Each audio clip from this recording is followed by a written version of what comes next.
وہ جی ہم صرف چیف کو اٹیک کر رہے ہیں. میں کہتا ہوں یار ادھر ذرا تھوڑا دھیان رکھا کریں. پاکستان سے باہر جانے کا کسی کا دل نہیں کرتا, گھومنے پھرنے کے لیے ہم سب جاتے ہیں, ویسے اپنا گھر چھوڑنے کا کسی کا دل نہیں کرتا. وہی جان سکتے ہیں کہ ان کے کیا حالات ہیں. لیکن میں صرف اتنی بات کروں گا اور میں ایک سوال کرتا ہوں, مجھے چھوڑ دیں, میں تو خود کو اتنا کبھی سیریسلی لیتا ہی نہیں ہوں. پاکستان میں صحافت میں بہت بڑے بڑے نام ہیں, اس وقت بھی موجود ہیں. کیا وہ سارے جھوٹ بولتے ہیں اور اکیلے عمران ریاض نے سچ بولا ہے؟ بھائی وہ سارے ٹھیک ہے, وہ سارے سچ بولتے ہیں نا. کیا شاہزیب خانزادہ سے زیادہ کوئی سچ بولتا ہے؟ میرا بھائی منصور علی خان وہ سچ نہیں بولتا, وہ بھی سچ بولتا ہے, ٹکا کے بولتا ہے. کاشف بھائی صاحب سچ, مسائل ہم سب کو آتے ہیں. حامد میر صاحب ہیں, وہ اور بہت سے صحافی ہیں, ندیم ملک صاحب ہیں, اور بڑے اچھے صحافی ہیں. کاشف بھائی صاحب کا میں نے ذکر کیا, کامران شاہد صاحب, جانتے بولتے جھوٹ تو کوئی نہیں بولتا. ہاں فیکٹ کی غلطی ہم سب کبھی کبھی کر جاتے ہوں گے, لیکن ہر بندہ بات کرتا ہے. لیکن ایشو کیا ہے کہ یار ہمیں مسائل کا پتہ ہے کہ یار ہم نے یہ ریڈ لائن کراس نہیں کرنی, لیکن ان تمام صحافیوں میں سے کوئی کیمپینر تو نہیں بنا ہوا. کوئی یہ تو نہیں کہتا کہ اب آپ کو ہم جواب مانگیں گے, سوال لیں گے, ہم ٹکر کے لوگ ہیں. بھائی بات یہ ہے, میں ٹکر کا کوئی آدمی نہیں ہوں, میں ایک عام آدمی ہوں, میں ایک صحافی ہوں. ہاں میں سوال ضرور کر سکتا ہوں, اور مجھے جو کر یہ کو آ کے کہے گا عمران خان ملک دشمن ہے, یہودی ایجنٹ ہے, تو میں کہوں گا اچھا جی یہ تو آپ کہہ رہے ہیں نا, تو مجھے تو ذرا اس کا ثبوت چاہیے. بالکل ظاہر سی بات ہے. مطلب مجھے اگر آپ فائلیں بتا رہے ہیں تو ذرا مجھے تھوڑا سا فائلیں تو دکھائیں. آپ کہہ رہے ہیں جی فلانا چور ہے, فلانا ڈکیت ہے, فلانا یہ ہے, تو میں تو سوال پوچھوں گا. اور میں کئی دفعہ کہتا ہوں کہ ہمارے ملک میں فیصلے کیے نہیں جاتے, کروائے جاتے ہیں عدالتوں سے بھی, اور یہ ہسٹری رہی ہے. تو میرا تو آج بھی سوال یہ ہے کہ بھائی اگر ان کا گلہ کیا ہے, یہ جتنے لوگ پاکستان سے کچھ چلے بھی گئے, عمران ریاض خان ہیں, ڈاکٹر معید پیرزادہ ہیں, اگر وہ ایک زمانے وجاد ایس خان تھے, خیر وہ بھی بڑے قریب تھے پاکستان کی اسٹیبلشمنٹ کے. یہ سارے پاکستان کی اسٹیبلشمنٹ کے قریب لوگ تھے. مسئلہ یہ ہے کہ جب آپ کسی بھی معاملے میں نا کسی ایک حکومت کے ساتھ, کسی ایک سیاسی لیڈر کے ساتھ جذباتی طور پر انویسٹ ہو جاتے ہیں, یعنی کہ بس یار یہی بندہ ہے, یہ مسیحا ہے, بس اس کے ساتھ لگ کے, اس کے نیریٹو کو بیچ کے, اس کا سب کچھ کر کے اگر ہمیں فائدہ ہوتا ہے, فائدہ صحیح, بندہ ایک کوئی ہے, باقی سارے چور ہیں. جب آپ اس طرح کی چیزوں کے پیچھے پڑ جاتے ہیں اور آپ کو لگتا ہے کہ جی اگر اسٹیبلشمنٹ ان کا ساتھ دے رہی ہے تو بہت اچھی ہے, وہ جس مرضی کو رگڑ دے وہ بالکل ٹھیک ہے. کیا ان تمام لوگوں نے اسٹیبلشمنٹ کی بی ٹیم بن کے صحافت نہیں کی اتنے سارے عرصے؟ وہ دودھ پینے والی بات بھی آپ نے کی, ٹھیک ہے نا, ٹھیک ہے جی. بات یہ ہے نا کہ کوئی بھینسوں کے نیچے گھس گیا, کوئی ٹب میں جا کے بیٹھ گیا, کس کے کہنے پہ بھائی؟ اسٹیبلشمنٹ کے کہنے پہ نا. ISPR نے نرچر کیے سارے لوگ. میں نے تو کوئی فائدہ نہیں لکھا ہوا ISPR سے تھا, میں نے تو کوئی نہ میں ان سے کوئی کسی چیز کا نہ میں متمنی ہوں کہ جی مجھے یہ چاہیے, مجھے فلانی جگہ فلانا پروجیکٹ چاہیے یا فلانے میں نے پیسے لینے ہیں. ایک عزت احترام کا تعلق ہے. ہاں میں ضرور کہتا ہوں کہ بھائی میں ایک کمزور آدمی ہوں, میں اگر بہت ساری حدود کراس نہیں کر سکتا, نہ کبھی میں نے کی ہیں, نہ مجھے کرنے کی خواہش ہے.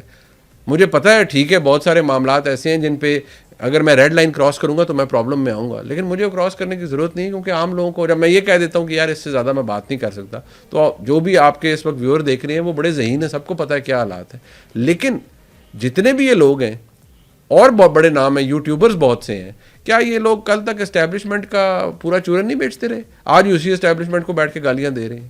کل یہی اسٹیبلشمنٹ عمران خان صاحب کو کندھوں پہ بٹھا کے دوبارہ وزیر اعظم بنا دے, میں ایک مثال دے رہا ہوں آپ کو, تو میرے تو وہ بھی خبر ہوگی, اور میں چاہوں گا سب سے پہلے وہ خبر میں بحیثیت صحافی بریک کروں جی کہ یہ خبر میں آپ کو دے رہا ہوں کہ عمران خان صاحب کی صلح ہوگی.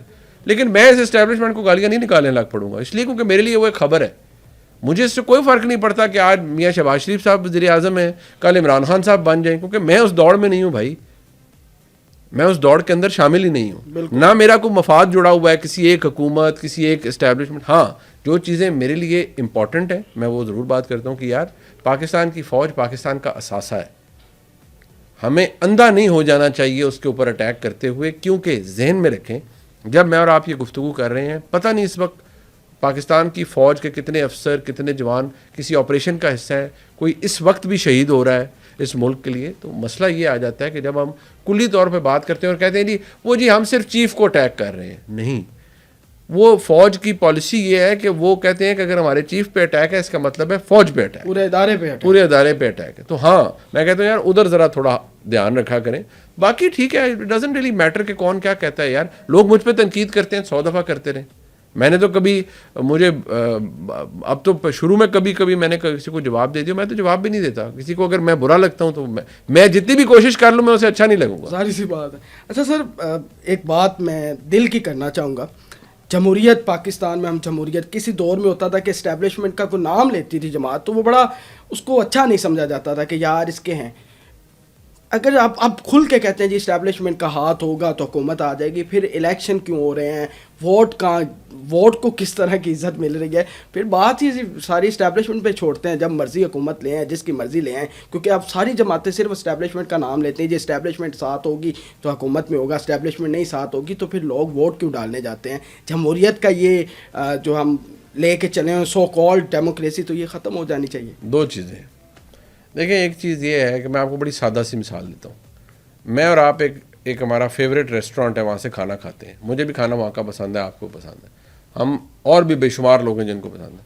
وہ شٹر ڈاؤن کرتے ہیں، بند کر دیتے ہیں. ہمیں اس دکان سے کھانا نہیں ملے گا، اس ریسٹورینٹ سے، کیونکہ وہ بند ہو چکا ہے. وہ کہتے ہیں نہیں، ہم نے کھانے کا کاروبار ختم کر دیا ہے، ہم رضائیاں بیچتے ہیں. ٹھیک ہے، تو ہمیں وہاں سے تو کھانا نہیں ملے گا نا، وہ ختم ہو گیا. تو بھائی جب اسٹیبلشمنٹ یہ فیصلہ کر لے گی کہ بھائی ہمارا تو تعلق ہی نہیں ہے، سیاستدان کو ہم سے مدد مانگنے آتا ہے کہ اس حکومت کو گرائیں یا اس حکومت کو لائیں، جب وہ یہ سودا ہی بیچنا چھوڑ دیں گے، دینا چھوڑ دیں گے، مدد دینا ہی چھوڑ دیں گے، تو سیاستدان کے پاس بھی آپشن نہیں رہے گا. دوسری بات یہ کہ ہمارے ٹوٹل سینیٹرز وغیرہ ملا کے 12, 14, 1500 لوگ ہیں ٹوٹل اسمبلیوں کے ملا کے.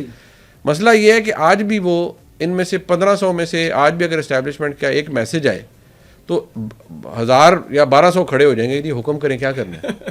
سیدھی سی بات ہے.